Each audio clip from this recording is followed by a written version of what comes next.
ગઈકાલે આપણે સિસ્ટમ અને સરાઉન્ડિંગ વિશે જોયું. What is system, what is surrounding, what is the characteristic of system, what is the characteristic of surrounding. આટલી વસ્તુ આપણે ગઈકાલે જોઈ. બરાબર છે. હવે આપણે ત્યાંથી આગળ ભણીએ. બરાબર છે. હવે જો all thermodynamic purpose, the state of a system can be represented by specifying its pressure P, volume V and temperature T, provided the system is in equilibrium. હવે જોજો એક બહુ મહત્વની વાત છે.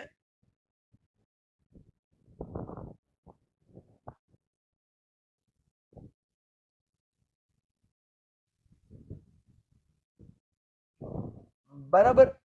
હા, ફરીથી હું રિપીટ કરું છું. all thermodynamic purpose, the state of system can be represented by specifying its pressure P, volume V and temperature. मतलब કે કોઈ પણ તમારી સિસ્ટમ છે કયા ફિઝિકલ સ્ટેટમાં છે, આઈધર ઇટ ઇઝ ગેસિયસ છે ઓર ઇટ ઇઝ લિક્વિડ છે or it is in solid. તમારું થર્મોડાયનેમિકલ સિસ્ટમ છે એ કયા ફિઝિકલ સ્ટેટમાં છે એ કેમ ખબર પડે? તો કે ત્રણ થર્મોડાયનેમિક વેરિયેબલ, ત્રણ સ્ટેટ ફંક્શન પ્રેશર પી, વોલ્યુમ વી અને ટેમ્પરેચર ટી આપણે આના માટે ડિફાઇન કર્યા છે. આ ત્રણેય વસ્તુ છે શું? પ્રેશર પી, વોલ્યુમ વી અને ટેમ્પરેચર ટી. બરાબર. આ ત્રણેય વસ્તુ છે એ શું છે? તો કે આ ત્રણેય વસ્તુ છે સ્ટેટ ફંક્શન છે. શું છે? દે આર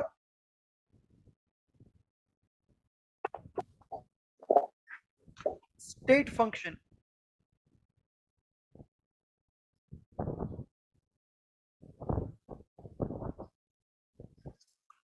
એક જ મિનિટ, આ માઇક્રોમેક્સ AQ501 કોણ છે?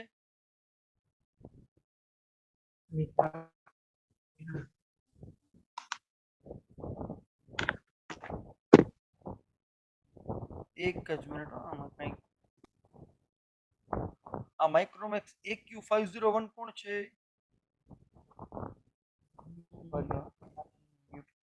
હા, પોઈગા ક્યાં સાહેબ? હા, અરે વાહ જુગલ, તને અવાજ આવ્યો માં દીકરો? આવ્યો. શું વાત છે ભાઈ, ભાઈ મારા દિલનો ટુકડો, કેટલા દી આવ્યો હે. આપણે બેટા ઇન્ટ્રોડક્શન સિસ્ટમ અને સરાઉન્ડિંગ પેલા બે ટોપિક પૂરા કર્યા. ત્રીજો ટોપિક છે એ બીજો ટોપિક થોડોક ચાલુ છે, પછી હમણાં ત્રીજો ટોપિક આગળ ચાલુ થશે. ઓકે. હાલો આમાં દીકરો તારું માઇક મ્યુટ કરી દે એટલે અવાજ ન આવે, મંડો સાંભળવા. હા. ઓકે. હા, સો વેર વી આર, તો કે પ્રેશર પી, વોલ્યુમ વી અને ટેમ્પરેચર ટી આ ત્રણેય છે સ્ટેટ ફંક્શન છે. બરાબર. સ્ટેટ ફંક્શન એટલે એનું આપણે ગુજરાતી કરી શકીએ. સ્ટેટ ફંક્શન નું ગુજરાતી શું થાય? સ્ટેટ ફંક્શન નું ગુજરાતી આપણે કરી શકીએ. સ્ટેટ ફંક્શન એટલે થાય અવસ્થા વિધેય. બરાબર. હવે અવસ્થા વિધેય અથવા તો સ્ટેટ ફંક્શન કોને કહેવાય? તો કે એક મિનિટ, બોલપેન નો colour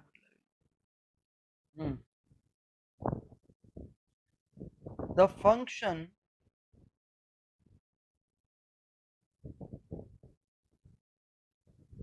which is depend on physical state.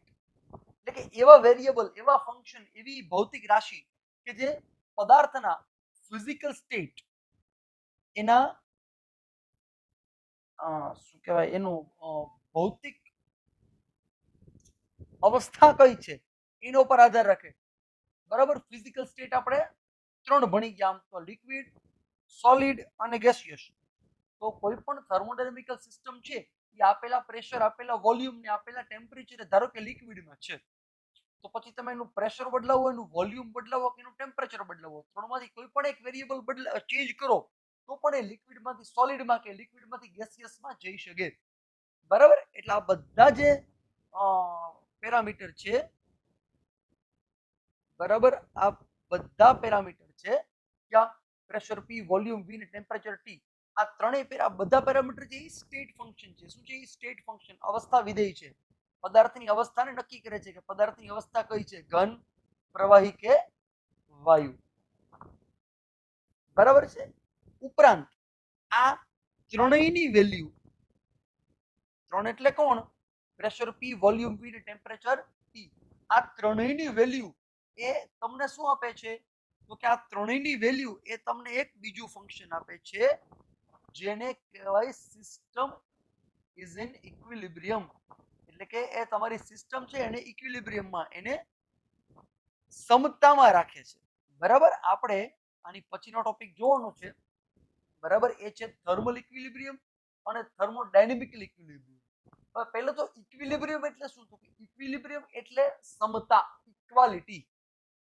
બરાબર. આપણે ગઈકાલે વાત કરી હતી કે ઓપન સિસ્ટમ છે, બરાબર, કે ક્લોઝડ સિસ્ટમ છે, એ ઉર્જાનું સિસ્ટમ અને સરાઉન્ડિંગ વચ્ચે આદાન પ્રદાન કરી શકે છે. Open system as well as close system, both these kind of system allowed energy to be interact between system and surrounding. ધારો કે એક બરફ છે, એને મેં તડકામાં મૂક્યો, તો બરફ નું તાપમાન ક્યાં સુધી વધશે?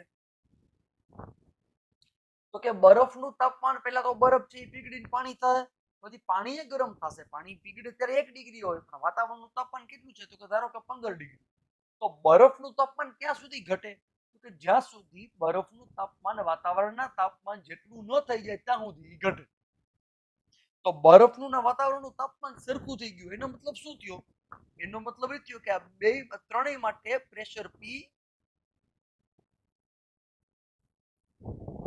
પી, વોલ્યુમ વી અને ટેમ્પરેચર ટી, આ બે ત્રણેય કેવા થઈ ગયા? સરખા. કોના માટે? બરફ અને વાતાવરણ માટે, અથવા આપણા સિસ્ટમ અને સરાઉન્ડિંગ માટે.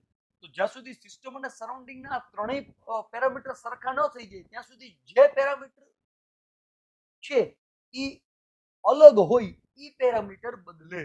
ધારો કે પ્રેશર છે તો પ્રેશર બધાનું સરખું છે તો પ્રેશર નો બદલે, વોલ્યુમ એ સરખું છે તો વોલ્યુમ ના બદલે, પણ ટેમ્પરેચર ડિફરન્સ છે તો ટેમ્પરેચર બદલે. બરાબર. સમજાણી વાત? ઓકે. ચલો, શું કહે છે? These parameters describing the state of the system are called thermodynamic variable or thermodynamic coordinate. આ જે ત્રણેય ભૌતિક રાશિ છે, કઈ? દબાણ, કદ અને તાપમાન, પ્રેશર, વોલ્યુમ અને ટેમ્પરેચર. આ ત્રણેય ભૌતિક રાશિને તમે થર્મોડાયનેમિક વેરિયેબલ અથવા થર્મોડાયનેમિક કોઓર્ડિનેટ પણ કહી શકો. શું કામ? તો કે એક સિસ્ટમની થર્મોડાયનેમિક સ્ટેટ છે એને રિપ્રેઝન્ટ કરે છે. ચલો, ક્લિયર? ઓકે. આગળ શું કહે છે હવે? તો કે આગળ શું?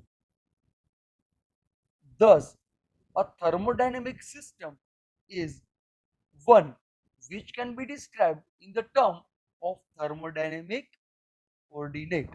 મતલબ તમારી જે થર્મોડાયનેમિક સિસ્ટમ છે એ તમારી થર્મોડાયનેમિક સિસ્ટમને તમે કોના સ્વરૂપમાં વ્યાખ્યાયિત કરશો? તો કે તમે તમારી થર્મોડાયનેમિક સિસ્ટમને તમારા થર્મોડાયનેમિક કોઓર્ડિનેટના સ્વરૂપમાં વ્યાખ્યાયિત કરશો. ઉષ્માગતિશાસ્ત્રીય પ્રણાલીને ઉષ્માગતિશાસ્ત્રીય ચલના સ્વરૂપમાં વ્યાખ્યાયિત કરી શકાય છે. ઉષ્માગતિશાસ્ત્રીય ચલ ક્યાં ક્યાં છે? તો કે 3. આમ તો ઘણા બધા છે, પણ અત્યારે આપણે 3 ભણીએ છીએ. તો ક્યાં 3? તો કે પ્રેશર પી, પ્રેશર એટલે દબાણ, વોલ્યુમ વી, વોલ્યુમ એટલે કદ, અને ટેમ્પરેચર ટી, ટેમ્પરેચર એટલે તાપમાન. ચાલો, રેડી? આગળ. બરાબર. In general, thermodynamic system are gases એટલે કે વાયુ અવસ્થા, વેપર્સ એટલે કે વરાળ, સ્ટીમ એટલે કે પણ વરાળ, સોલિડ એટલે કે ઘન, લિક્વિડ એટલે કે પ્રવાહી, અને surface films stretch, surface films stretch, wires એટલે કે ખૂબ ટાણીને બાંધેલો વાયર. થર્મોકપલ એક મટીરિયલ છે, બરાબર. મેગ્નેટિક મટીરિયલ્સ એટલે કે ચુંબકીય પદાર્થો, ઇલેક્ટ્રિકલ સેલ્સ એટલે કે વિદ્યુત કોષો, આ બધી અલગ અલગ થર્મોડાયનેમિક સિસ્ટમ છે. હવે જોજો એમાં એક ખાસ વાત, વેપર, સ્ટીમ, આ બે શબ્દ છે. આનો તફાવત શું? બરાબર, બંનેનું ગુજરાતી મેં વરાળ જ કહ્યું, પણ સ્ટીમ એટલે બાષ્પ, સ્ટીમ એટલે બાષ્પ, વેપર એટલે વરાળ. બાષ્પ અને વરાળ બેમાં ફેર હું કે કોઈ પણ ઉકાળો, પાણીને ઉકાળો એ ધુવાડો થઈ જાય, પાણીને ઉકાળો એ ધુવાડો થઈ જાય, પાણી વાયુ સ્વરૂપે ઉડી જાય, બરાબર. આને સ્ટીમ કહેવાય. અત્યારે કોરોના કાળ ચાલે છે તો આપણને બધા કે સ્ટીમ લ્યો, એમાં આપણે વરાળ લેવાની હોય, બાષ્પ ન લેવાની હોય, બરાબર. અને આ જ પાણીને એક ચોક્કસ ફનેલમાં ભેગું કરીને એનો જે ધુવાડો આવે છે, ધુવાડાને તમે એક ચોક્કસ વાસણની અંદર ભેગો કરો, બરાબર. આ જે મળે એ વેપર મળે. આ મળે ને શું કહેવાય? આ મળે ને વેપર કહેવાય, બરાબર. મતલબ સ્ટીમ કલેક્ટ ન થઈ શકે, વેપર કલેક્ટ થઈ શકે, બરાબર. આમ તો બે વરાળ જ છે, પણ એકને તમે ચોક્કસ રીતે ઉત્પન્ન કરીને એને તમે ભેગી કરો છો, એક છે યાદચ્છિક રીતે એની મેળે ઉત્પન્ન થાય છે. એની મેળે ઉત્પન્ન થઈ સ્ટીમ, અને આપણે ઉત્પન્ન કરીએ અને ભેગી કરીએ એ વરાળ. લિક્વિડ સોલિડ તો બરાબર છે, ગેસ બરાબર છે, સરફેસ ફિલ્મ્સ બરાબર છે, સ્ટ્રેચ્ડ વાયર બરાબર છે. થર્મોકપલ એ શું છે? તો કે થર્મોકપલ એક એવું ઇન્સ્ટ્રુમેન્ટ છે, બરાબર. એમાં કઈ ન હોય, એમાં આવા વાયર હોય, બે વાયરના જંક્શન બનાવેલા હોય, બરાબર. એક જંક્શન 1 અને એક જંક્શન 2, બરાબર. એક જંક્શન છે એનું ટેમ્પરેચર T1 હોય ને એક જંક્શન છે એનું ટેમ્પરેચર T2 હોય. અહીંયા T1 is not equal to T2, બંનેના તાપમાન અલગ અલગ હોય. આવી રચનાને શું કહેવાય? આવી રચનાને કહેવાય થર્મોકપલ, બરાબર. મેગ્નેટિક મટીરિયલ આપણને ખબર છે, ચુંબકીય પદાર્થો કોઈ પણ પ્રકારના, ઇલેક્ટ્રિકલ સેલ્સ એટલે કે વિદ્યુત કોષો, એનાથી પણ આપણે પરિચિત છીએ. ઓકે, હવે ઓપન સિસ્ટમ, ક્લોઝડ સિસ્ટમ અને આઇસોલેટેડ સિસ્ટમ, ત્રણ ડેફિનેશન જોવાની છે. આ ત્રણેય આમ તો ટાઈપ્સ ઓફ સિસ્ટમ છે. કે સિસ્ટમ કેવા પ્રકારની હોય? તો સિસ્ટમ ત્રણ પ્રકારની હોય, એક ઓપન, એક ક્લોઝ અને એક આઇસોલેટેડ. આમાં ઓપન સિસ્ટમ એટલે કહેવાય ખુલ્લી પ્રણાલી, ક્લોઝ સિસ્ટમ એટલે કહેવાય બંધ પ્રણાલી, આઇસોલેટેડ સિસ્ટમ એટલે કહેવાય નિરાળી પ્રણાલી, બરાબર. હવે ઓપન સિસ્ટમ કોને કહેવાય? બરાબર, તો કે system which can exchange both એટલે મેટર અને એનર્જી, એટલે system which can exchange both matter and energy with the surrounding are known as open system. એટલે કે એવી સિસ્ટમ કે જે સરાઉન્ડિંગ એટલે કે પર્યાવરણ સાથે જે પ્રણાલી ઉર્જા અને દ્રવ્ય બંનેની આંતરક્રિયા કરી શકે, આ પ્રકારની પ્રણાલીને ખુલ્લી પ્રણાલી કહેવાય, બરાબર. ચાલો, કોઈ ડાઉટ? હવે આગળ શું કહે છે? તો કે systems which can exchange only energy no matter with the surrounding are called closed system. Close system એટલે શું કહેવાય? બંધ પ્રણાલી. તો બંધ પ્રણાલી કોને કહેવાય? તો કે જે પ્રણાલી પર્યાવરણ સાથે ઉર્જાની આપ-લે કરી શકે પરંતુ દ્રવ્યની આપ-લે કરી શકતી નથી, આ પ્રકારની પ્રણાલીને ક્લોઝડ સરફેસ અથવા તો ખુલ્લી પ્રણાલી કહેવામાં આવે. ચાલો, બરાબર. હવે પ્રણાલીનો ત્રીજો પ્રકાર શું છે? તો કે if a system is not influenced in any way by its surrounding it is said to be isolated system. મતલબ કે એવી પ્રણાલી કે જે પર્યાવરણ સાથે એક પણ રીતે સંકળાયેલી નથી. આ ખરેખર બોક્સ બંધ કરી દેવાનું હોય એમ, બરાબર. એટલે કે નિરાળી પ્રણાલી એવી પ્રણાલી છે કે જે સિસ્ટમ સાથે માસ કે એનર્જી બેમાંથી એકેયની આપ-લે કરી શકતી નથી. અથવા તો બીજા શબ્દમાં કહીએ તો મેં એમ કીધું હતું ગઈકાલે, સરાઉન્ડિંગ સમજતી હોય કે સરાઉન્ડિંગ અથવા તો પર્યાવરણ કોને કહેવાય? તો કે પ્રણાલી ઉપર અસર કરતા જૈવિક અને અજૈવિક પરિબળો આ બધા ભેગા થાય એટલે જે બને એને શું કહેવાય? તો કે પર્યાવરણ, સરાઉન્ડિંગ. પણ આ આઇસોલેટેડ સિસ્ટમ એક એવી સિસ્ટમ છે કે જે પોતે આઇસોલેટેડ છે, મતલબ કોઈ પણ સરાઉન્ડિંગના ફેક્ટરનું આઇસોલેટેડ સિસ્ટમ સાથે કોઈ જાતનું કનેક્શન હોતું નથી. બરાબર, ધેટ ઇઝ આઇસોલેટેડ સિસ્ટમ, નિરાળી પ્રણાલી. Thus, an isolated system exchanges neither heat nor work. નો આવે, નોર આ વર્ક છે ને બટા, અહીંયા માસ આવે અને હીટ છે ને અહીંયા શું આવે? એનર્જી આવે. Thus, an isolated system neither energy nor work with its surrounding. બરાબર, આ બે વસ્તુ છે એ સુધારવડી છે, જરાક જોઈ લેજો. ચલો, આટલી વાત ક્લિયર? આમાં કોઈ ડાઉટ નહીં? ઓકે, તો આપણે આગળ વધીએ. પેલા હું આ બધી મેં ચિત્રકળા કરી છે એ ચેકી નાખું. બરાબર, એટલે નવી સ્લાઇડમાં એ ભેગું ન આવે.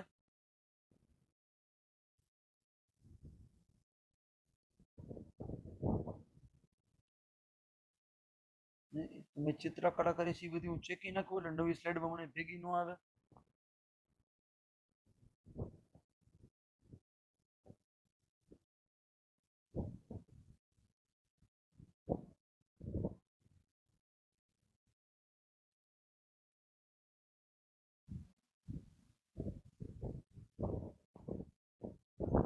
ચલો નેક્સ્ટ. બરાબર, એ પછીનો આપણો ટોપિક છે thermal equilibrium and zeroth law of thermodynamics. Thermal equilibrium એનું ગુજરાતી તમારે કરવું હોય તો થર્મલ ઇક્વિલિબ્રિયમ એનું તમે ગુજરાતી કરી શકો. થર્મલ ઇક્વિલિબ્રિયમ એટલે શું થાય? તો થર્મલ ઇક્વિલિબ્રિયમ એટલે થાય ઉષ્મીય સમતા. બરાબર, ઉષ્મીય સમતા એટલે શું? તાપમાન, દબાણ અને કદ ત્રણેય સરખા હોય એવી પરિસ્થિતિ. બરાબર, હવે આ ત્રણેય સરખા તો હોય પણ કોના? કે પ્રણાલી અને પર્યાવરણ અથવા તો પ્રણાલી એક અને પ્રણાલી બે ના. બરાબર, પ્રણાલી એક અને પ્રણાલી બે ના, બે પ્રણાલી વચ્ચેની વાત છે. બરાબર, એના તાપમાન, દબાણ ને કદ ત્રણેય સરખા હોય આવી પરિસ્થિતિ હોય એટલે શું કહેવાય? થર્મલ ઇક્વિલિબ્રિયમ અથવા તો ઉષ્મીય સમતા. મેં તમને હમણાં કીધું હતું એક બરફને તમે વાતાવરણમાં મૂકો, બરાબર, તો બરફ ક્યાં સુધી ગરમ થાય? તો કે જ્યાં સુધી બરફ અને વાતાવરણ વચ્ચે થર્મલ ઇક્વિલિબ્રિયમ ઉષ્મીય સમતા ન સ્થપાઈ જાય ત્યાં સુધી. બરાબર, ચલો આટલી વાત સમજાણી? તો કે હા. હવે આપણો ઝીરોથ લો ઓફ થર્મોડાયનેમિક્સ, ઉષ્માગતિશાસ્ત્રના શૂન્યક્રમનો નિયમ, એ તમને થર્મલ ઇક્વિલિબ્રિયમ વિશે માહિતી આપે છે. ઉષ્માગતિશાસ્ત્રનો શૂન્યક્રમનો નિયમ તમને કોના વિશે માહિતી આપે છે? તો કે એ તમને થર્મલ ઇક્વિલિબ્રિયમ વિશે માહિતી આપે છે. કોણ? ઉષ્માગતિશાસ્ત્રનો શૂન્યક્રમનો નિયમ. બરાબર, શું માહિતી આપે છે એ આપણે હમણાં જોઈએ. હવે જો હું તમારી સાથે એક ફિગર શેર કરું છું, હું તમારી સાથે એક ફિગર શેર કરું છું. એ ફિગર છે એ ઝીરોથ લો ઓફ થર્મોડાયનેમિક્સની ફિગર છે. બરાબર, એ ફિગર કોની છે? એ ફિગર છે એ ઝીરોથ લો ઓફ થર્મોડાયનેમિક્સની ફિગર છે જો આ રહી.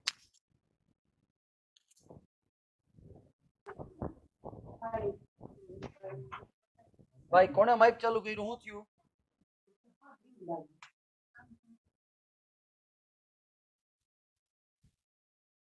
બરાબર, ચલો ભાઈ, છેલ્લી 10 મિનિટ બાકી છે મીટિંગ એવું કે છે. કઈ વાંધો નહીં, આપણે જેટલું થાય એટલું કરશું, અધૂરું આવતા લેક્ચર. બરાબર, હવે જો ઝીરોથ લો ઓફ થર્મોડાયનેમિક્સ. હવે જોજો આની અંદર આની પહેલા તો તમે પરિસ્થિતિ જોજો. 3 સિસ્ટમ આપેલી છે, સિસ્ટમ એ, સિસ્ટમ બી અને સિસ્ટમ સી. એક મિનિટ, આ પેનનો કલર પણ આવું ગંધારો આવ્યો છે. સિસ્ટમ એ, સિસ્ટમ બી ને સિસ્ટમ સી. બરાબર, 3 સિસ્ટમ આપેલી છે. હવે એમાં જોજો સિસ્ટમ એ ને બી ની વચ્ચે ઇન્સ્યુલેટિંગ પાર્ટીશન છે. બરાબર, એની વચ્ચે ઇન્સ્યુલેટિંગ પાર્ટીશન છે. ઇન્સ્યુલેટિંગ પાર્ટીશન ને તમે એડિયાબેટિક વોલ પણ કહી શકો. ઇન્સ્યુલેટિંગ પાર્ટીશન ને તમે એડિયાબેટિક વોલ પણ કહી શકો. એટલે એ બી ને સી ત્રણેયની બારે એડિયાબેટિક વોલ છે અને એ ને બી ની વચ્ચે પણ એડિયાબેટિક વોલ છે. એ જે મેં લાલ કલરનું નિશાની કરી એ વોલ કેવી છે? વોલ એડિયાબેટિક છે. બરાબર,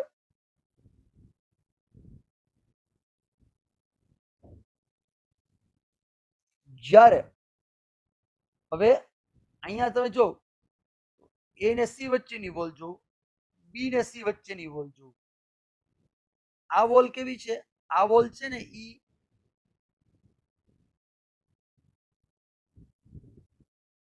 ડાયએથર્મિક વોલ છે. એડિયાબેટિક વોલ એટલે એડિયાબેટિક વોલ કોને કહેવાય? તો કે એડિયાબેટિક વોલની લાક્ષણિકતા એ છે કે ઉષ્માનું આવાગમન થવા ન દે. એટલે કે ઉષ્મા એકબીજાને તમે આપી શકો નહીં. બરાબર, અને ડાયથર્મિક વોલ કોને કહેવાય? તો કે ઉષ્માનું આવાગમન થવા દે, મતલબ તમે એકબીજાને હીટ એક્સચેન્જ કરી શકો. હવે અહીંયા ફિગર એ ની અંદર જે પરિસ્થિતિ છે એ પરિસ્થિતિ હું અહીંયા બાજુમાં થોડીક મોટી કરીને તમને બતાવું. અહીંયા એ છે, અહીંયા બી છે, બરાબર, અહીંયા સી છે.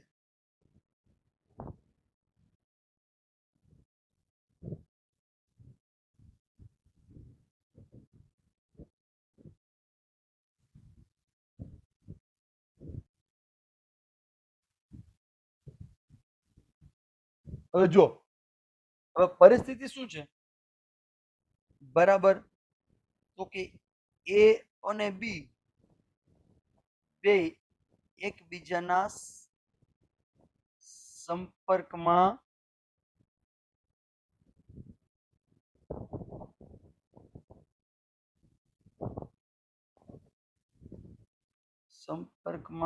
નથી. એ ને સી સંપર્કમાં છે, બી ને સી સંપર્કમાં છે. હવે બી અને સી એકબીજા હારે સંપર્કમાં છે એટલે આ બંને એકબીજા હારે ઉષ્મીય સંતુલનમાં આવ્યા. એ ને સી આ એકબીજા હારે સંપર્કમાં છે એટલે આ એકબીજા હારે ઉષ્મીય સંતુલનમાં આવ્યા. તો એ ને બી બંને એકબીજાના સંપર્કમાં નથી ને છતાંય બે એકબીજા હારે ઉષ્મીય સંતુલનમાં આવશે. બરાબર, આ છે થર્મોડાયનેમિક્સનો શૂન્ય ક્રમનો નિયમ કે if A is in thermal equilibrium with C and B is also in a thermal equilibrium with C, then you can say that A and B both are in thermal equilibrium. આ વાત કેવી થઈ કે દીપનો દોસ્તાર તો કે prince, અભિનો દોસ્તાર તો કે પ્રિન્સ. તો દીપ અને અભિ બે એકબીજાના શું થયા? તો કે દોસ્તાર. બરાબર, પડી ખબર? એટલે આ વાત થઈ ઝીરોથ લો ઓફ થર્મોડાયનેમિક્સ. બરાબર છે, આટલું શાંતિથી મગજમાં બેસી ગયું? બરાબર, આ ઝીરોથ લો ઓફ થર્મોડાયનેમિક્સ ની ફિગર અને આ ઝીરોથ લો ઓફ થર્મોડાયનેમિક્સ નું એક્સપ્લેનેશન. બરાબર, હવે આપણે ઝીરોથ લો ઓફ થર્મોડાયનેમિક્સ વિશે થોડુંક તમારી બુકમાં જે આપ્યું છે બરાબર એ 2-3 મુદ્દા જોઈએ તો આજનો કાર્યક્રમ પૂરો થઈ જશે.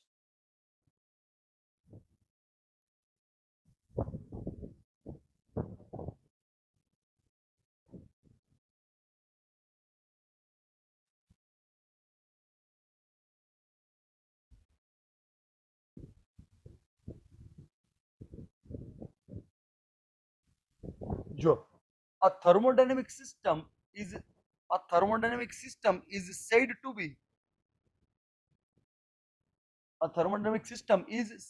be in thermal equilibrium if all part of it are at the same temperature and this temperature is the same as that of surrounding. मतलब ઉષ્માગતિશાસ્ત્રીય સંતુલનમાં અથવા તો ઉષ્માગતિશાસ્ત્રીય પ્રણાલી ઉષ્મીય સંતુલનમાં ક્યારે કહેવાય? સાંભળજો ભાઈ, ઉષ્માગતિશાસ્ત્રીય પ્રણાલી છે ને ઉષ્મીય સંતુલન છે, બરાબર? ઉષ્માગતિશાસ્ત્રીય પ્રણાલી ઉષ્મીય સંતુલનમાં ક્યારે કહેવાય? તો કે જ્યારે પ્રણાલીના બધા ભાગ એ કેવા હોય? તો કે આર એટ સેમ ટેમ્પરેચર, બધા ભાગના તાપમાન સમાન હોય. પ્રણાલીના બધા ભાગના તાપમાન અંદર અંદર એ કેવા હોય? તો કે સમાન. અને આ બધા ભાગના તાપમાન પાછા પર્યાવરણ સાથે કેવા હોય? તો કે સમાન, બરાબર? ત્યારે આ પ્રણાલી કેવી કહેવાય? તો કે થર્મલ ઇક્વિલિબ્રિયમમાં કહેવાય. If these conditions are not satisfied, a change of state will take place until a thermal equilibrium is reached. જો ઉપર કીધી, બરાબર, એ કન્ડિશન સેટિસ્ફાઈડ ન થતી હોય તો જ્યાં સુધી આ કન્ડિશન સેટિસ્ફાઈડ ન થાય ત્યાં સુધી એ ટેમ્પરેચરનું આવાગમન એટલે કે ટેમ્પરેચર ચેન્જીસ અથવા તો પ્રણાલીની ભૌતિક અવસ્થાનો ફેરફાર એ ચાલુ રહે. એક વખત અહીંયા ઉપર બતાવી એ પરિસ્થિતિ થઈ જાય પછી કોઈ પણ પ્રકારનો ફેરફાર એ થઈ શકતો નથી. હવે શું કહે છે? Now consider two system A and B separated from each other by an adiabatic wall. હવે બે સિસ્ટમ A અને B લ્યો, બંને એકબીજાથી છૂટી પડેલી છે. કેવી? કેના વડે? તો કે એડિયાબેટિક વોલ વડે. એડિયાબેટિક વોલ એટલે one that conduct no heat, એવી વોલ કે જેના વડે ઉષ્માનું આવાગમન શક્ય થતું નથી, બરાબર? પણ but each being in contact with the third system C through the diathermic wall. Diathermic wall એટલે which permits heat to pass. મતલબ બે સિસ્ટમ A અને B બે કેવી છે? તો કે સેપરેટ. કેનાથી? તો કે એકબીજાથી. કોના વડે? તો કે એડિયાબેટિક વોલ વડે. કેવી એડિયાબેટિક વોલ? તો કે એવી વોલ કે જે the one that conduct no heat, બરાબર? પણ A C સાથે ને B પણ C સાથે, each of A and B being in contact with the third system C through a diathermic wall. Diathermic wall એટલે એવી વોલ કે જે હીટનું આવાગમન કરવા દે. હવે શું કહે છે? then the system A will be in thermal equilibrium with system C and similarly system B will also be in thermal equilibrium with system C. હવે A ને C અને B ને C આની વચ્ચે તો ઉષ્માનું આવાગમન શક્ય છે એટલે A ને C બે ઉષ્મીય સંતુલનમાં, B ને C બે ઉષ્મીય સંતુલનમાં, બરાબર? આગળ શું કહે છે? if the adiabatic wall between system A and system B is replaced by diathermic wall, experiment shows that no further change occur. હવે જોજો આ મહત્વની વાત. અહીંયા એડિયાબેટિક ની બદલે ડાયાથર્મિક વોલ મૂકી દીધી એટલે કે અહીંથી ઉષ્માનું આવાગમન થવું જોઈએ, છતાં આ વસ્તુ આવાગમન આપણને જોવા મળતું નથી. શું કામ? તો કે અહીંયા A ને B બંને એકબીજારે ઓલરેડી ઉષ્મીય સંતુલનમાં છે, બરાબર? no further change occurred in system A and B, indicating thereby that system A was also in thermal equilibrium with system B, બરાબર? This following experimental fact leads us to the following general conclusion. એટલે કે આ આખો જે experiment છે એનું આપણે conclusion કેવું કરીએ ગયા? તો કે એનું કન્ક્લુઝન આપણે કંઈક આવું કરીએ. two systems are in thermal equilibrium with each other, then there must be in thermal equilibrium with each other. એટલે કે જો બે સિસ્ટમ છે, બે પ્રણાલી છે, એ એકબીજા હારે થર્મલ ઇક્વિલિબ્રિયમમાં હોય તો બંને ભેગા થઈ ને કોઈ ત્રીજી સિસ્ટમ સાથે થર્મલ ઇક્વિલિબ્રિયમમાં હશે જ.